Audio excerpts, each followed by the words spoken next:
عبدالله بن عمر رضی اللہ عنہما روایت تے امام مسلم راوڑے دے اگوی کان اذا جلس فی الصلاة کل جو پیغمبر صلی اللہ علیہ وسلم پا منزکی پا تشہود کے ناستو وضع کفه اليمنى على فخذه اليمنى دا خیلاس دا ورغوی دا بے دا خیلاس دا خیخ پی پا دی پتون یا ورون پا دی کی خود وقبض اصابعه كلها ودا قوتي بطولي رطولي كري واشار باصبعه التي تلي الابهام او دا كما قوتي چي بدي غتي قوتي بسيده دا پدي به اشاره کوله دا به نیولو یو روایت کې دي سره دي يحرك دا سی به خوځول دا نه دا نشتی دا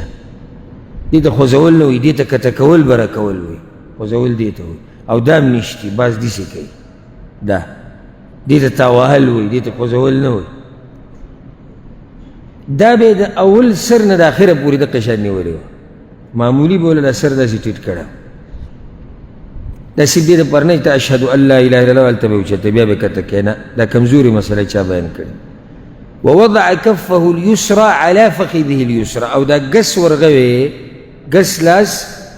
دا به په دې ګس ورون یا پتون باندې یخودو و دې حدیث دا مسله ثابته شو چې اشاره په کومه ګوته ده